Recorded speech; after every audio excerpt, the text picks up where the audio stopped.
তো বন্ধুরা, বাজারে তো সবজির আগুন ছোঁয়া দাম, প্রতিদিন এত দাম দিয়ে কিনে কি সবজি বানাবেন ভেবে পাচ্ছেন না? তাহলে আর দেরি না করে এই রেসিপিটা ঝটপট বানিয়ে ফেলুন, সেটাও আবার মাত্র 20 থেকে 30 টাকা খরচে। তো প্রথমে একটা বা দুটো কাঁচকলাকে এভাবে ছোট ছোট করে কেটে নিন, তারপরে একটা বা দুটো আলু কেটে নিন।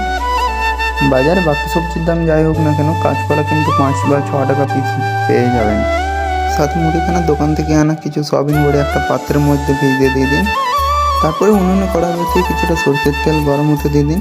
আর তেলটা গরম হয়ে গেলে তার মধ্যে সয়াবিন বড়িগুলো অ্যাড করে একটু হলুদ, একটু লবণ দিয়ে ভালো করে নেড়ে চেড়ে ভাজতে থাকুন। তারপরে 2-3 ভাজা হয়ে গেলে কাঁচকলা ও আলুগুলো দিয়ে আবার ভাজতে থাকুন।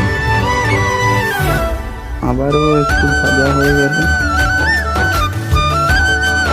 এর মধ্যে পরিমাণের জন্য হলুদ ও লবণ দিয়ে আবার নাড়তে থাকবেন। এটা কিন্তু নিরামিষ পদ্ধতি চলছে, তাই কোনো রকম পেঁয়াজ বা রসুন অ্যাড হবে না।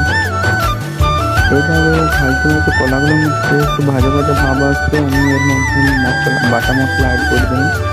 চেষ্টা করবেন গুঁড়ো মশলা না দিতে, কারণ গুঁড়ো মশলা পক্ষে বেশি ক্ষতিকর। তারপর আবার নেড়ে ছেড়ে ভাজতে থাকুন। ভাজতে ভাজতে মশলার থেকে যেহেতু ভাজা ভাজা গন্ধ ছাড়বে, অমনি আপনি এর মধ্যে একটু জল অ্যাড করে দিন। তারপর ওটাকে ফোটার জন্য ছেড়ে দিন। আর ফুটে গেলে কিন্তু আমাদের রেসিপি রেডি হয়ে যাবে। তো দেখতে পাচ্ছেন কত কম খরচে এবং কত কম সময়ের মধ্যে তৈরি হয়ে গেল আমাদের রেসিপিটা। তো আপনারাও সপ্তাহে কিন্তু 1 বা 2 দিন এটা বানিয়ে খেতে পারেন বাড়িতে, খেতে কিন্তু অনেকটাই সুস্বাদু।